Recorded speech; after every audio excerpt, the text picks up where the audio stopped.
fellow cinephiles, welcome back. My name's Sean, also known as the 90s Film Guru, so I've started this channel to talk about everything about the 90s, especially movies and TV shows, so thanks for joining me today. Today I'll be looking at Wes Craven's A New Nightmare. This came out in 1994, and it brought Wes Craven back to the property. He hadn't made a Nightmare on Elm Street film since the first one, and he was involved in writing Nightmare on Elm Street 3. But this was his first full return to this particular series, and I think he did a great job here. Bob Shaye wanted to make another Nightmare on Elm Street and bring Freddy back from the dead, because in Final Nightmare they kill off Freddy and that's kind of it, and this was their way of bringing it back, and I thought that was really cool. So Craven set off to really make a new Nightmare, to revisit the films after the one he made and look at how they've treated Freddy and how things have evolved with that particular character. And he only came away feeling Freddy was too cartoonish and not scary, and not the character he envisioned in the original film. So he tried to strip it back and make him a bit more scarier, to bring him into the real world, and to really make this sort of meta, even down to the glove that felt a bit more organic, and even the costume that Freddy wears, velvet kind of green hat and the big jacket he wears. There's just something original and unique about it. I really loved his costume, and I love that this film was very meta. So meta that it brought back a lot of the original cast, and they're playing a version of themselves. Not only did it bring back Heather Langenkamp, who played Nancy, but it also took a lot from her personal life. In the film, the Nancy character is married to a visual effects guy, or prosthetics guy, and so is Heather. And that she has a child, and that she had a stalker and people leaving these terrible messages on her answering machine. And just, there's so much of her real life in this, and it was kind of interesting to do that.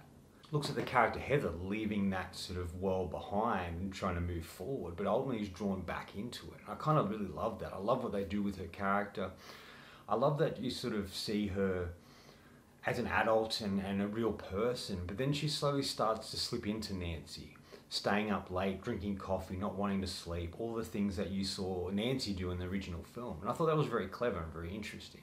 A lot of people don't like that it's so meta, but I think it's really great, and I think it's a precursor to Scream of how meta that film ultimately became. And ultimately was another of Wes Craven's creation. Another little interesting tidbit of this particular film is when it was filming, an earthquake happened.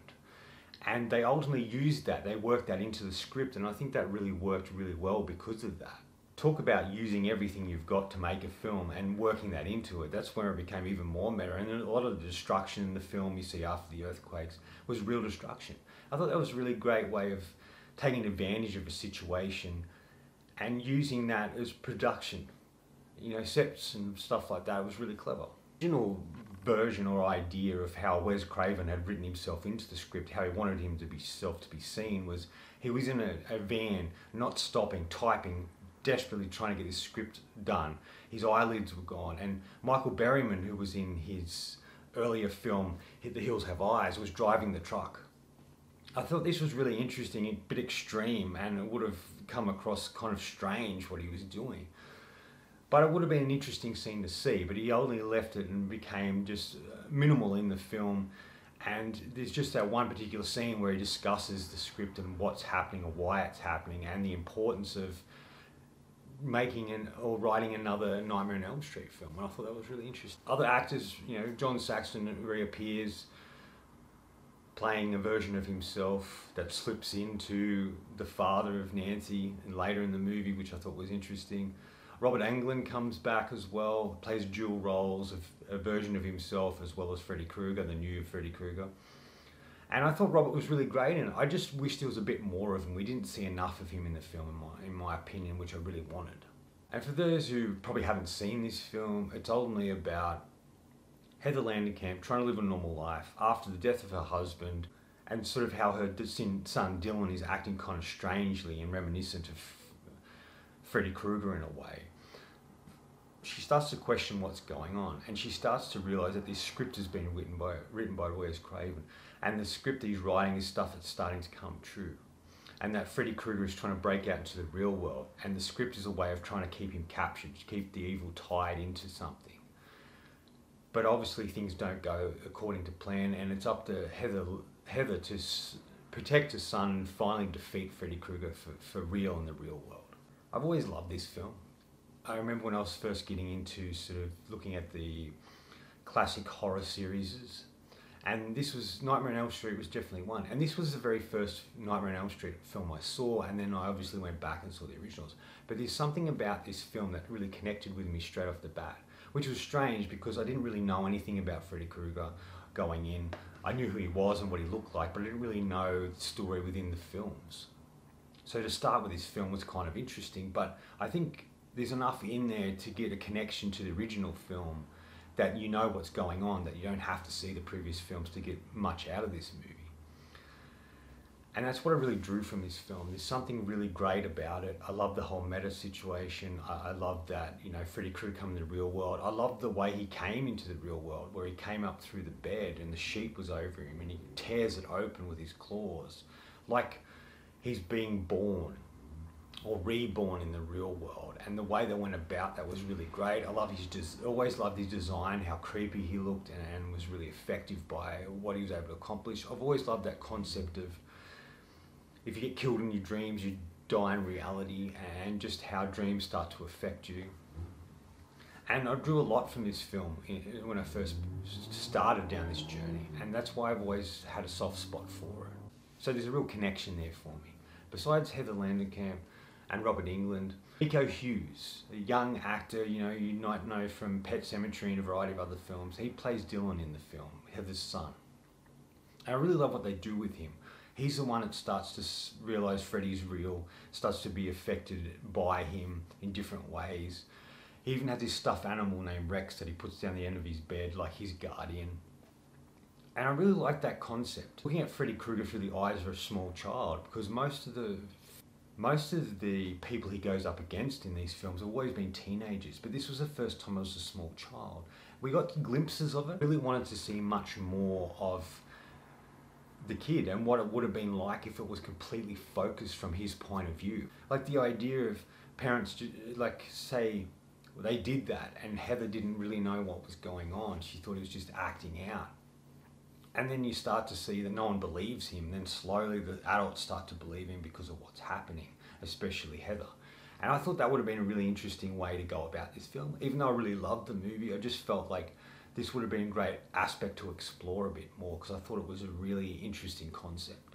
I think Heather gives a great performance here. She brings a lot of power and strength and smarts to Heather, the character, like she did with Nancy in the original film. I like that the film's littered with little moments where it starts to blur reality and fantasy, and you've got sort of Heather starts to, like I said, starts to drink coffee and starts to try and stay awake and starts to be affected by Freddy and the nightmare she's having of him, like Nancy did in the original film.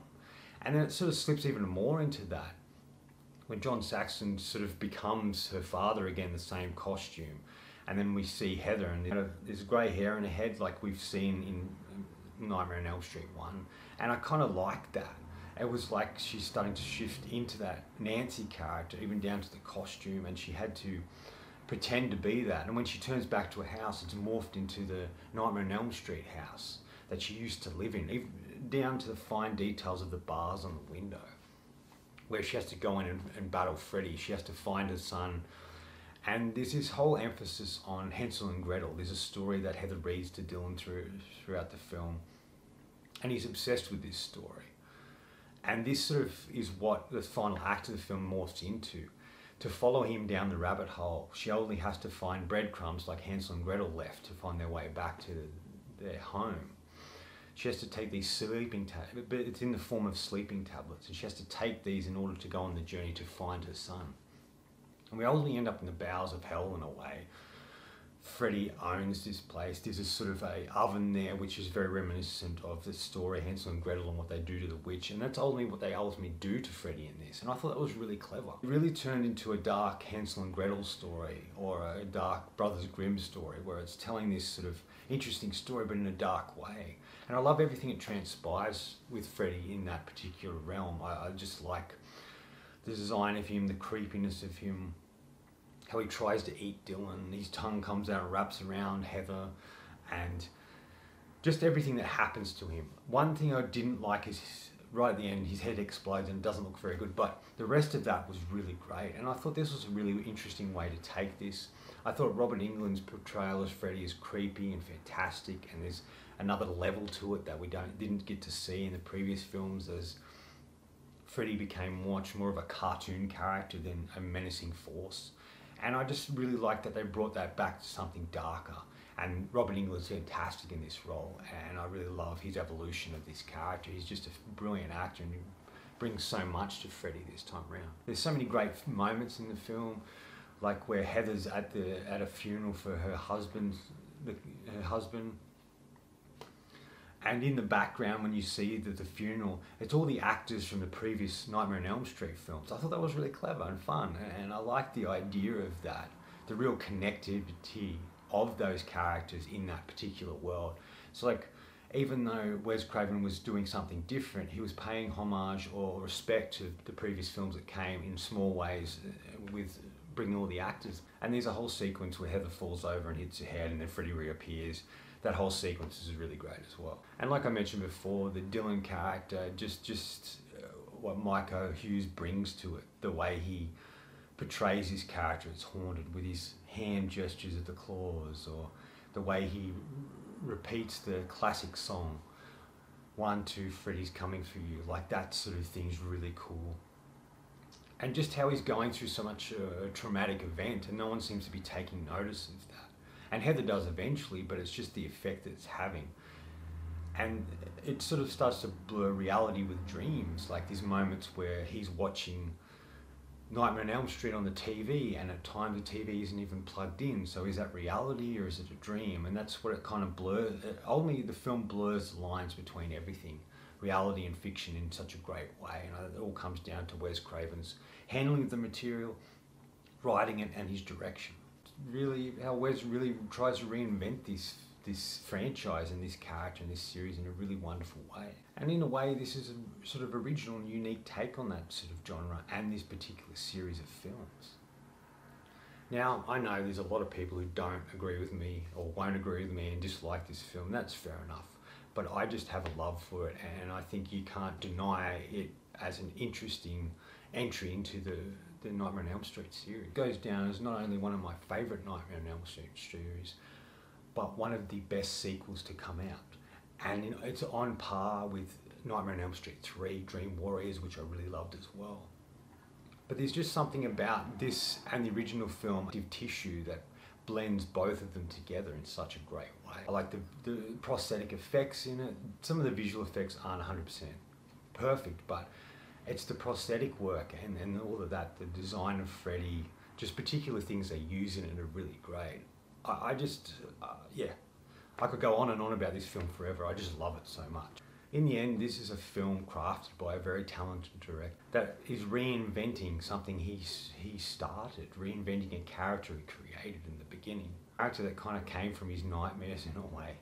And that's kind of how he wrote the Wes character in the film as well, that all of his films are based on some sort of nightmare he's had. This is the film that really made his sort of career, the first one I mean, the original film, put him on the map, and this is a character that really showed who he was. He didn't always want to do horror, but he just found his way into it, and he was so good at it that it just proves how sometimes we might be interested in a particular genre or going down a particular path, but we become so good at whatever that path is that we can't see us doing anything else. But he made some really wonderful horror films, and he's one of the great horror directors in my opinion. Like revisiting this film, I pick up on little things along the way.